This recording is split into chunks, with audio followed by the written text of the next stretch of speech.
The question of the day: how do I decide what roles are worth my time and my energy after a layoff? Okay, so after being laid off 4 times now, I've learned that applying to everything isn't the strategy. It just causes more anxiety. When things feel uncertain, it's tempting to chase anything that honestly comes your way that looks like it possibly could give you any type of stability you could even imagine. But that approach usually recreates the same problems that you literally just got yourself into and you're trying to leave behind. So I want to walk through today, and I want to show you guys how I decide which roles are actually worth my energy after a layoff, like what's my mindset look like, and more importantly, how I cause myself to make sure that I'm not falling into my old patterns and not pursue like the same types of things over and over again. Early in my career, especially just in general, I just used to just have this vision and like this thought that I equated momentum with like volume. So that means I have to do more applications, more outreach, more activity. I have to constantly keep doing things over and over and over again, or else nothing is happening, right? That was the thought process that I had. But what I didn't realize is it's that panic that you're sitting here and that frenzy you're kind of going through of applying. It optimizes for speed, and you're doing, you can say like, yes, I applied for like 16 jobs today. Like, oh my gosh, like 30 jobs in like 24 minutes, right? But just because you sat here and you applied for all those, those jobs that you applied for may not be in alignment with what you're looking for. And speed without alignment usually puts you back in that environment that's going to drain you. It confuses you, what expectations you're expecting from the role, if you're even going to be a good fit for the role. And then you repeat the same cycle over and over again. And you're just going to keep applying for 6 million jobs. You're going to keep getting frustrated. And guess what? None of the jobs actually met any of the criteria that you actually have, what you were looking for. You didn't take the time to kind of have like your thought and your vision and everything lined out of what you're looking for, so you're not just aimlessly applying. Especially even as someone that did the recruiting for the previous company I was working for, it was crazy to me how many people do not read the job description, and they're just like for example, I was in the telecommunications field, and we were looking for a field coordinator. Do you know how many field coordinators I got, or tech coordinators that were for like engineering, that weren't on site, that weren't even close, weren't even in the state? They didn't read anything. They just blindly were applying to anything that showed up. And that's very, very frustrating. But it's just something I kind of just thought about and kind of like just wanted to throw in. It's just like, pay attention and be intentional with where you're spending your time. And then, obviously that panic, again, it makes you feel productive because you're doing something, but activity isn't the same as actually making some progress in the direction you're supposed to be at. So over time, I learned that discernment, it actually helps protect your energy. And that's something that, as I've gotten older, it's really hard.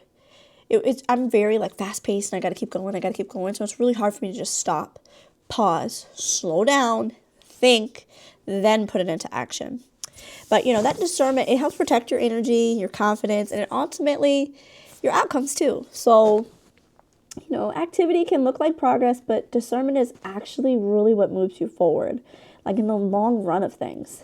So let's talk about the kind of the filters I use to make sure that I'm keeping myself on track.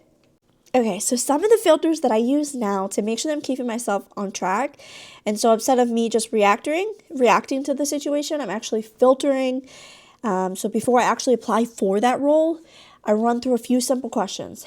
And let me go through the questions. I have them written down so I don't forget them. So if you see me looking down, I'm just trying to make sure that I have it. And these are questions that I myself have to ask. You yourself, you have to think about what your history is, your job history, what you're looking for, to make sure that these questions will align with you. But the number one thing I ask is ownership. So that's filter number one.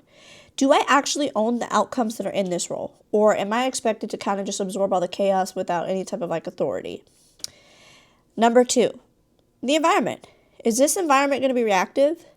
That celebrates, oh, everything has to be done, everything's on fire, everything's a 911. Or does it seem like it's a very structured one that's going to create value and give me the clarity and the system that I need? Number 3, expectations. So as I'm reading through the role, are the expectations clearly defined? Or does it seem like it's going to shift depending on the pressure, the circumstances, the season? Does it just seem like things are getting thrown in, on top of everything? Number 4, what is the energy cost? As I get further along in my pregnancy, as I get older, I always like to kind of just think of, is this role going to allow me to do my work well? Or am I constantly going to be justifying, my value here? If a role requires constant justification, it's not stability. It's a drain. And you're going to be over here like, oh my gosh, every day I just spent 15 hours of my life doing this. I feel like I've done nothing. I've been on here, look, I've done 6 million things, but I feel like I have nothing to show for it, right? If you're not eating your frog every single day, if you've never read that book by Brian Tracy, great read, Eat That Frog. It's really good for those of us that, when you are planning your days, it can be really easy and overwhelming to be like, okay, I have 6,000 things to do. But if you don't focus on that biggest thing that's going to move the needle, then the rest of those tasks isn't really going to matter.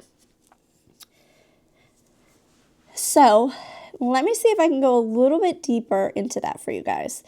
Those are kind of the questions that I ask myself, but then there's also green flags that I'm going to look for as I'm asking myself these questions. So some of those green flags that I'm going to be looking for is once I start using that filter, there are green flags that I'm searching for and they become very obvious to me. So roles that are going to be worth exploring for me, they usually have a very clear problem, they exist to solve.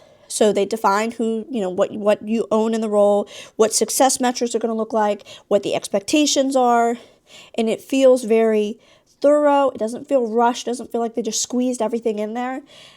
I pay very close attention to how the role was described because clarity in the job description, it usually reflects the clarity inside the organization.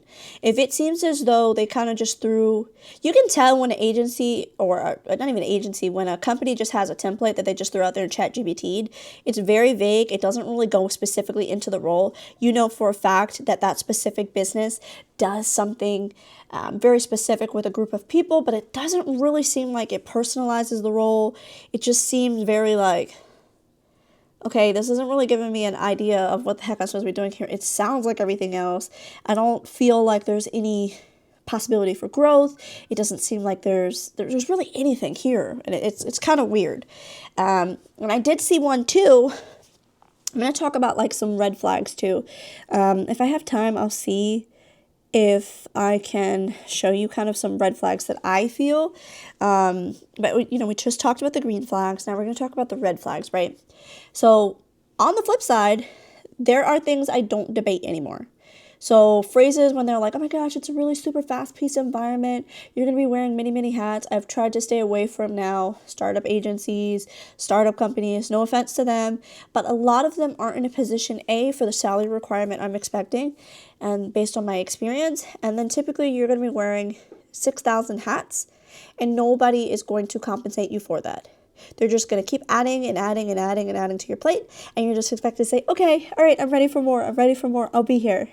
So when you're wearing that many hats or, the role is very vague, they're not, very clear with how they're describing things, there's unclear reporting structures, that's a red flag for me now. I'm not paying attention to that. Constant urgency, there's no defined success. The repeated structuring language, it usually signals that environments like that where stability is promised, but it ain't going to be supported. You're just going to be showing up to work and they're going to tell you, here's 6,000 things I need you to do. And you're just supposed to just figure it out. I don't interpret those red flags anymore optimistically. I used to be like, oh my gosh, this sounds like a fun challenge. I take it at face value. If I see it on here, you didn't spend the time to, it just seems like you don't have your ducks in a row and this is a mess, then I can assure you that every day I'm going to come to work, it's going to be a mess. So you're probably wondering, okay, you talked about the red flags, you talked about the green flags. Why am I going to be applying for fewer roles now? So applying to fewer roles is not about me being picky.